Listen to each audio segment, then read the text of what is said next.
আজকে পড়াবো অলৌকিক কর্তার সিং দুগ্গাল। নামটি শুনেই তোমরা বুঝতে পেরেছ যে বাঙালি কোনো লেখক নয়। আর যে এটার অনুবাদ করেছেন তার নাম হচ্ছে অনিন্দ সৌরভ। এই নামটাও তোমাদের কাছে খুব বেশি পরিচিত নয়, কিন্তু এটা শুরু করার আগে তোমাদের আজকে একদম উল্টো দিক থেকে বলতে শুরু করি কয়েকটি কথা। সেটা হচ্ছে, যখন 11 ক্লাসে অনুবাদ সাহিত্য নিয়ে আলোচনা করেছিলাম, সেই অনুবাদ সাহিত্যের কথা বলতে গিয়ে তোমাদের ঈশ্বরচন্দ্র বিদ্যাসাগর প্রথম, যেটা বাংলা গদ্য সাহিত্যের ক্ষেত্রে সংস্কৃত সাহিত্যের যে অমূল্য সম্পদ, যেটাকে আমরা বলি ক্লাসিক লিটারেচার, তার থেকে অনুবাদ, এবং সেই অনুবাদ কর্মের মধ্যে দিয়ে আমরা বুঝতে পারি যে সেটা অনুবাদ হলেও একেবারে মৌলিক সাহিত্যের সমান মর্যাদা পায়। এবার আরেকটি শব্দ তোমাদের বলে ফেললাম, মৌলিক সাহিত্য কথাটা আলোচনা করেছি, অর্থাৎ নিজস্ব মননের দ্বারা, নিজস্ব মেধায়, নিজের বুদ্ধিতে যে লেখাগুলো লেখকরা লেখেন সেইগুলোকেই বলা হয় মৌলিক লেখা। তাহলে বুঝতেই পারছো, বিদ্যাসাগর সংস্কৃতর অনুবাদ করলেও তার লেখাগুলো মৌলিকের মতোই, অর্থাৎ অনুবাদের মধ্যে তার নিজস্ব স্বাধীন সত্তার বিকাশ তিনি ঘটিয়েছিলেন। তার জন্য সেই অনুবাদগুলো অনুবাদ না হয়ে হয়ে উঠেছে বাংলা সাহিত্যের এক অপূর্ব সৃজন কৌশল। আরেকটি উদাহরণ তোমাদের সামনে উল্লেখ করি, তাহলে তোমাদের বুঝতে সুবিধা হবে। বাংলার সবচাইতে জনপ্রিয় বই এক সময়, যেটা মানুষের মুখে মুখে ঘুরত, তারপরে হচ্ছে টিভির দৌলতে বহুবার সেটা বিভিন্নভাবে তোমরা টিভির পর্দায় দেখেছো, সেটা হচ্ছে রামায়ণ। আমরা সকলেই জানি রামায়ণ বললে বাংলাতে একেবারে প্রথম নামটি উঠে আসবে কৃত্তিবাস ওঝা, অর্থাৎ কৃত্তিবাসী রামায়ণ। কিন্তু সেই রামায়ণ তিনি লিখতে গিয়ে, দেখো এখনো বলছি অনুবাদ বলছি না, কিন্তু লিখতে গিয়ে কি করলেন? বাল্মীকি রামায়ণ, মহাকবি কালিদাসের কুমার সম্ভব এবং সমসাময়িক সময়ের সংস্কৃত সাহিত্যের যে মূল্যবান পুঁথি, যার মধ্যে রামকথা, রামের উল্লেখ আছে, সেইগুলো তিনি সব পড়লেন। পড়ে নিয়ে তিনি বাংলায় অনুবাদ করলেন রামায়ণ।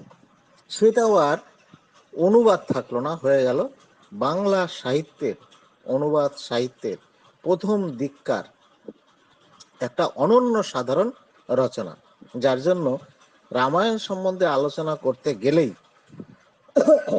যারা শিক্ষক, যারা পাড়ার আগেকার দিনের রামযাত্রা হতো, সেইখানে মানুষের সমাগম হতো। তার জন্য এত জনপ্রিয়তা লাভ করেছিল, রামায়ণ সম্বন্ধে বলা হতো যে একেবারে বটতলা থেকে চারতলা। তখন যে সময় বলা হতো, তখন এত হাই রাইজ, অর্থাৎ 20 তলা বিল্ডিং বা 50 তলা বিল্ডিং তখন তৈরি হয়নি।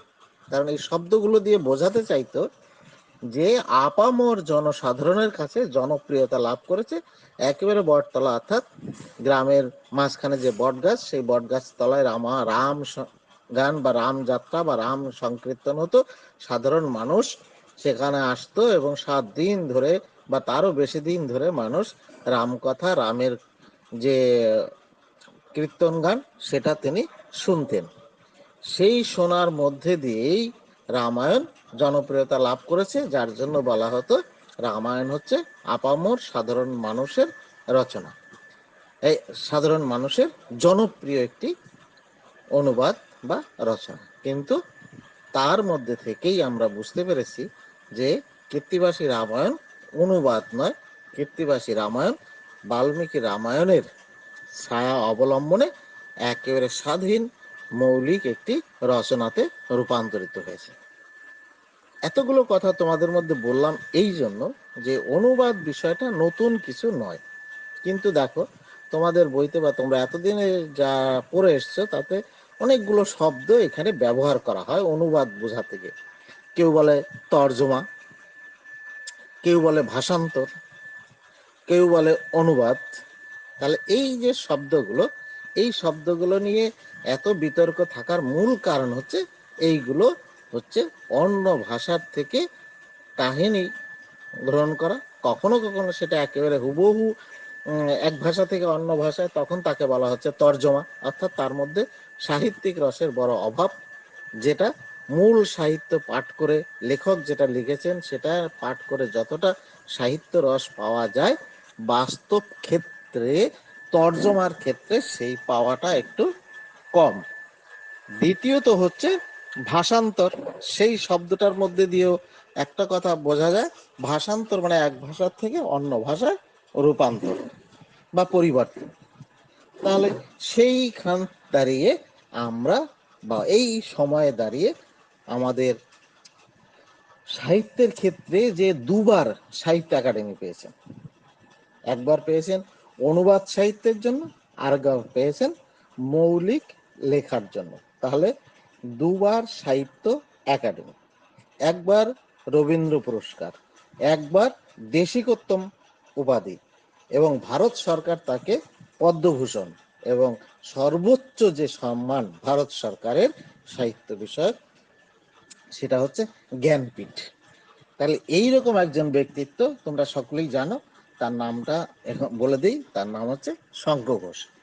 তিনি বললেন, একেবারে পরিষ্কার বললেন, অনুবাদ শুধু একটা ভাষা থেকে আরেকটা ভাষায় পরিবর্তন নয়। তার জন্য তিনি কোটেশনের মধ্যে কোট আনকোট বললেন, আমি অন্তত আমার বোধ বুদ্ধি মতো মূলের অনুগত থাকতে চেয়েছি, মূল লেখাগুলির কাছে। ইংরেজি ছাড়া অন্য ভাষার ক্ষেত্রে অন্যের সাহায্য নিয়েছি। তাহলে বিষয়টা কি দাঁড়ালো, যে সে অনুবাদ করেছে, সে মূল যে রচনা তার থেকে তিনি তার প্রতি অনুগত থেকেছেন। আর একটা কথা বলেছেন যে তার এই অনুবাদে ইংরেজি বাদ দিয়ে অন্য যে ভাষার যেগুলো অনুবাদ করেছেন তাতে অন্যের সাহায্য নিয়েছেন। শেষে তিনি বললেন, অনুবাদ কিন্তু সাহিত্যের ক্ষেত্রে কম গুরুত্বপূর্ণ নয়। অনুবাদের আরেকটি নাম করে তিনি বললেন, এটা হচ্ছে অনুসৃজন। তাহলে বুঝতে পারছো, সৃজন মানে সৃষ্টি করা, সৃজন অর্থে নতুন সৃষ্টি।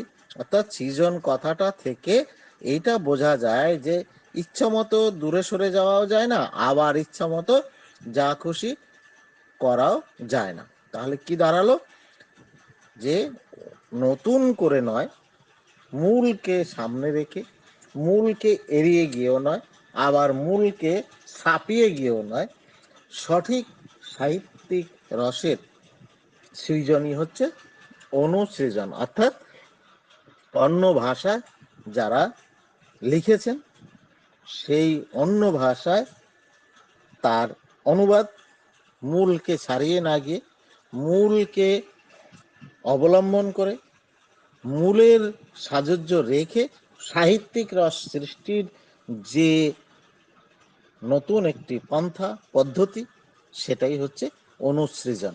ঘুরিয়ে বলা যায়, যেটা একটু আগে বললাম, অনুবাদ সাহিত্য, কেউ বলবেন তর্জমা, কেউ বলবেন ভাষান্তর। তাহলে এই কথাগুলো প্রথমেই তোমাদের কাছে বলে নিলাম এই জন্য যে উচ্চ মাধ্যমিক শিক্ষা সংসদ ভারতীয় সাহিত্যের সাথে এবং আন্তর্জাতিক সাহিত্যের সাথে পরিচয় ঘটানোর জন্য 11 ক্লাসে হচ্ছে ভারতীয় কবিতা এবং আন্তর্জাতিক গল্প, আর 12 ক্লাসে হচ্ছে ভারতীয় গল্প এবং আন্তর্জাতিক কবিতা পাঠ্যসূচিতে এনেছে, এবং বিশ্ব সাহিত্যের সাথে ভারতীয় সাহিত্যের সাথে পরিচয় ঘটানোর জন্য।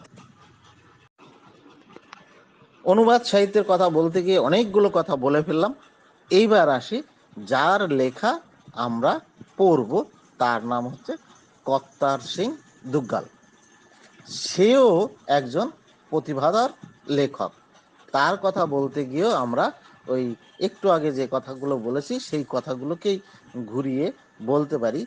সেও সাহিত্য একাডেমি পুরস্কার পেয়েছেন, সেও পদ্মভূষণ উপাধি পেয়েছেন, সেও বাংলা সাহিত্যে নয় পাঞ্জাবি সাহিত্যে তার নিজস্ব অবদানের জন্য এবং তার অনুবাদ কর্মের জন্য, যাকে বাংলায় বলা হয় বা ভারতীয় সাহিত্যের যে একটা সংস্থা, তার নাম হচ্ছে NBT, ন্যাশনাল বুক ট্রাস্ট, অর্থাৎ সর্বভারতীয় সাহিত্যগুলোর অনুবাদ এবং সেইগুলোকে ছাপানো, পরিবেশন করা, এই দায়িত্বটা তিনি যথাযথভাবে গ্রহণ করেছিলেন। আর তার এই কাজের জন্য রাষ্ট্রপতি সন্তুষ্ট হয়ে তাকে রাজ্যসভার সদস্য হিসাবে রাষ্ট্রপতি মনোনীত করেছিলেন। তাছাড়াও তিনি পেয়েছিলেন গালিব পুরস্কার, পেয়েছিলেন সোভিয়েত ল্যান্ড নেহেরু পুরস্কার, পেয়েছিলেন ভাই বীর সিং পুরস্কার, পেয়েছিলেন পদ্মভূষণ পুরস্কার। সর্বশেষে যেটা বলতে হয় যে তিনি ছিলেন ভারতীয় সাহিত্যের একাধারে অনুবাদক এবং আরও অনেক সাহিত্য থেকে তিনি, তার লেখার মাধ্যম ছিল ইংরেজি, তার লেখার মাধ্যম ছিল হিন্দি, তার লেখার মাধ্যম ছিল আরও কয়েকটি ভারতীয় ভাষা। এইবার অনুবাদের যে সমস্যাগুলো সেটা জানোই। একটা উদাহরণ দিই তাহলে তুমি বুঝতে পারবে যে তার একটি বইয়ের নাম ছিল গোল্ডেন বাংলো। দেখো, বাংলো শব্দটা বললেই তোমরা বুঝতে পারবে যে একটা সুন্দর এক কামরার ঘর, সে তুমি ট্যুরে গিয়েও দেখতে পারো, বা সরকারি যে আবাস সেখানেও বাংলো শব্দটা ব্যবহৃত হয়েছে। সেই বাংলোটার অনুবাদ যখন বাংলায় করা হলো, অসতর্কতা হোক সচেতনতা হোক সেটা বলে দেয় না সোনার বাংলা। তা দেখো, যেটা গোল্ডেন বাংলো সেটাকে যখন অনুবাদ করা হলো সোনার বাংলা, তখন কিন্তু আর মূলের কাছাকাছি। তাহলে আমরা এবার মূল গল্পটার বিষয়বস্তুতে আসি, তাহলে আমাদের বিষয়টা পরিষ্কার হয়ে যাবে। গল্পের নাম অলৌকিক, ইংরেজি মিরাকেল। এখানে ধর্মগুরু নানক, অর্থাৎ শিখ ধর্মের প্রবর্তক নানক, তার শিষ্যদের নিয়ে হাসান আবদালের জঙ্গলের দিকে চলেছেন, অর্থাৎ যেখানকার ঘটনা সেই জায়গাটার নাম হচ্ছে হাসান আবদাল। তখন গুরু নানক মনে মনে ভাবছিলেন, চারিদিকে ধুধু প্রান্তর পাহাড়ি অঞ্চল, তার তাপমাত্রা অত্যাধিক, গাছপালার চিহ্নমাত্র নেই, অর্থাৎ সেইখানে যদি জলের প্রসঙ্গ আসে বা জল পাওয়ার কোনো সম্ভাবনা নেই। সে পথ চলতে চলতে এগিয়ে চলেছেন শিষ্যদের সাথে নিয়ে। হঠাৎ তার এক শিষ্য, তার নাম হচ্ছে মারদানা, তিনি জলের তৃষ্ণায় কাতর বা জলের জন্য ছটফট করতে শুরু করেন। নানক বুঝতে পারেন যে এইখানে জল পাওয়া কষ্টসাধ্য, কিন্তু সে তার শিষ্য মারদানাকে বোঝানোর চেষ্টা করলেন যে সামনের গ্রামে না যাওয়া পর্যন্ত জল পাওয়া যাবে না। অথচ তার তৃষ্ণা এত বেশি যে সে আর পথ চলতে রাজি হলেন। আর পথ চলতে চলতে বিপদে পড়তে হবে, তাই সে প্রচণ্ড জলতৃষ্ণায় কাতর মারদানা সামনের দিকে এগিয়ে যেতে চায়নি। তার শরীর ও মন কোনোটাই সক্রিয় ছিল না। এই মরু প্রান্তরের কোথাও জলের চিহ্ন নেই, তাই গুরু নানক তাকে বলেছিলেন সে যেন একটু অপেক্ষা করে। কিন্তু সমস্যা হলো, এই মারদানার কাকতি মিনতি শুনে গুরু নানক অত্যন্ত চিন্তিত হয়েছিলেন। চিন্তিত হয়ে তিনি বললেন, অনেক দূর পর্যন্ত জল পাওয়া যাবে না, অথচ সে বেঁকে বসলে সবাইকে ঝক্কি পোহাতে হবে। তাই তাকে নিয়ে গুরু নানক এর চিন্তা শেষ ছিল না। তিনি তার শিষ্যকে পাঠিয়েছিলেন বলি কান্ধারীর কাছে, সেখানে সে তৃষ্ণার জল পেতে পারে। মারদানা কান্ধারীর কাছে জল প্রার্থনা করলে তিনি কুয়োর কাছে এগিয়ে যেতে বলেন। খুশি হন মারদানা, সে জল পাবে। কিন্তু হঠাৎ করেই বলি কান্ধারী তার কাছে আত্মপরিচয় জানতে চাইলে মারদানা জানায়, আমি পীর নানকের সঙ্গী। নানকের কথা শুনে তৃষ্ণার্ত মারদানাকে তৃষ্ণার জলটুকু না দিয়ে তাড়িয়ে দিয়েছিলেন। গুরু নানক শিষ্যের কাছে তার বিতাড়িত হওয়ার কথা শুনে পুনরায় তার কাছে যাওয়ার নির্দেশ দিলেন। পরপর 3 বার পাহাড়ের চূড়ায় পৌঁছে বলিকান্ধারীর পায়ে লুটিয়ে পড়েও জল তো পেলই না, উপরন্তু গালমন্দ জুটল আরো বেশি। মারদানা নেমে এসে গুরু নানকের পায়ের কাছে মূর্ছিত অবস্থায় পড়ে গেলেন। তিনি শিষ্যের গায়ে স্নেহের হাত বুলিয়ে দিলেন এবং সামনে একটি পাথরের চাই, যেটা গুরুর নির্দেশে তিনি সরালেন।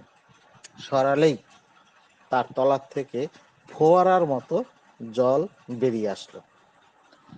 তৃষ্ণার্ত মারদানা সেই জল পান করে তৃষ্ণা নিবারণ করলেন। কিন্তু সমস্যা হলো অন্য। সেই সময় বলি কান্ধারীর জলের প্রয়োজন হলো। তিনি তার কুয়োর কাছে গিয়ে দেখেন কুয়োতে এক ফোঁটাও জল নেই। বলি কান্ধারী বুঝতে পারলেন এবং নিচে তাকিয়ে দেখলেন যে জলের ফোয়ারা বইছে। মারদানার অলৌকিক যে ঘটনা ঘটলো, অর্থাৎ সেখানে যে মারদানার জল পেল, এইটা দেখে বলি কান্ধারী ভীষণ পরিমাণে রেগে যান এবং পাহাড়ের উপর থেকে একটা চাঙর, পাথরের চাঙর গড়িয়ে দেন, যাতে শিষ্য সমেত গুরু নানকের যে কজন শিষ্য ছিল এবং শিষ্য সমেত সে যাতে নিহত হন। স্বাভাবিক নিয়মেই নিহত তো দূরের কথা, গুরু নানক হাত দিয়ে সেই চাঙর থামিয়ে দেন। এটা একটা অলৌকিকতার দিক। দেশ জুড়ে তখন চলছে ব্রিটিশদের নৃশংসতা। এমন কোনো দিন নেই পুলিশের অত্যাচার অবিচারে মানুষের মৃত্যু ঘটছে না।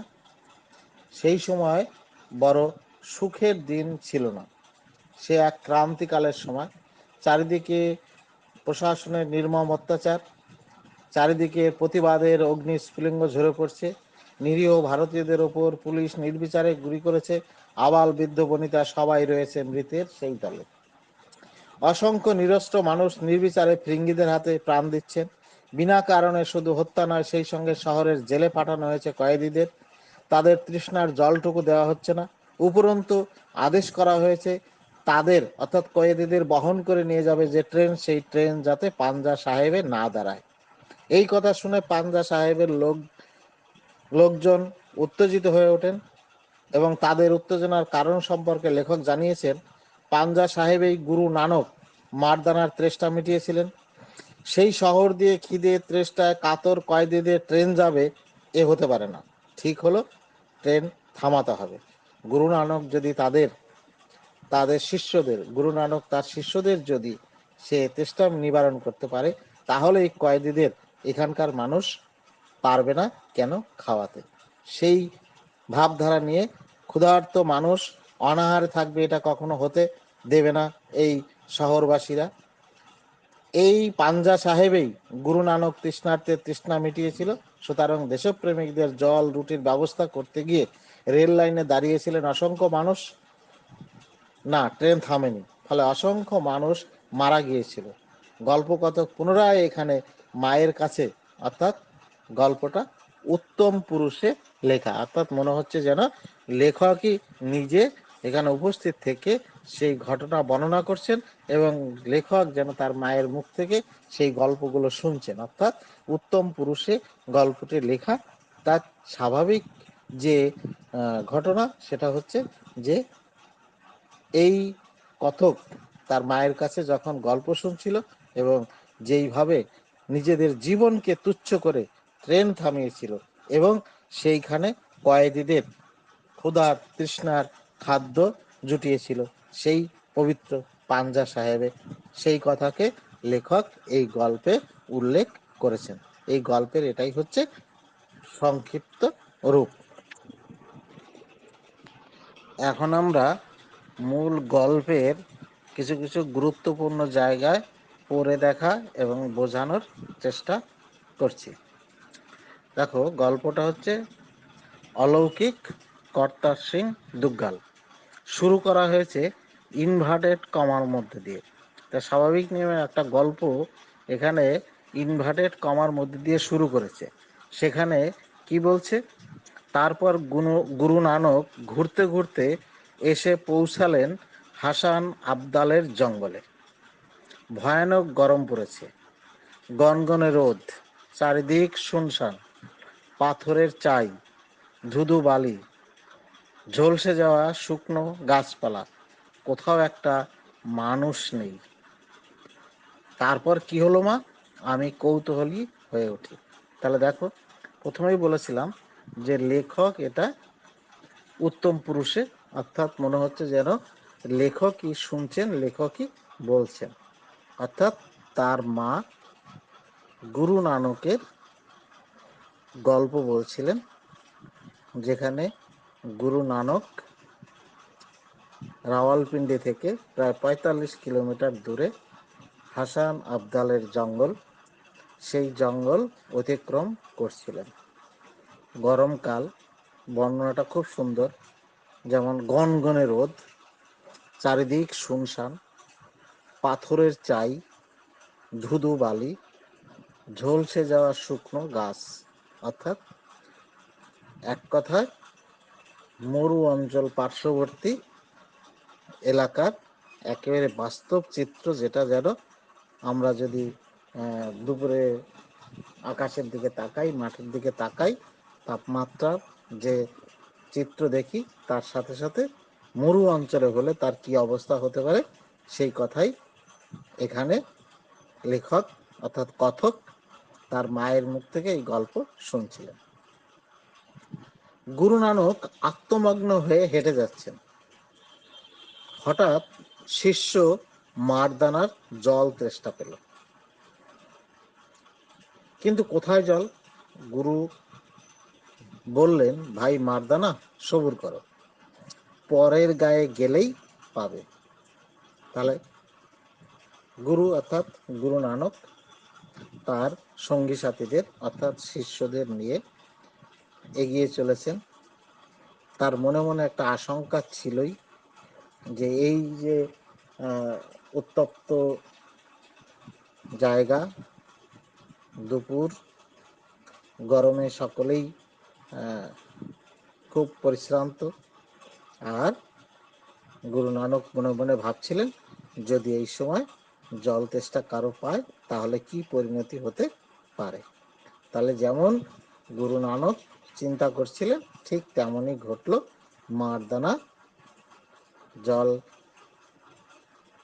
তেষ্টায় একেবারে কি বলা যায়, জীবন ওষ্ঠাগত।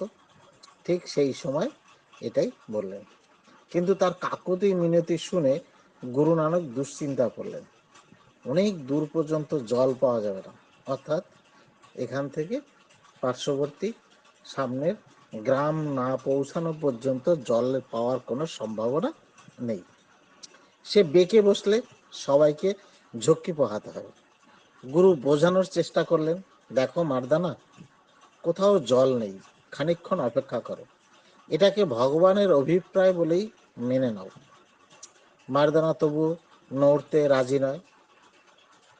পিপাসা, সেই পিপাসায় জীবন ওষ্ঠাগত, সেইখানেই বসে পড়ে। এগুবার আর উপায় নেই। গুরু গভীর সমস্যায় পড়লেন।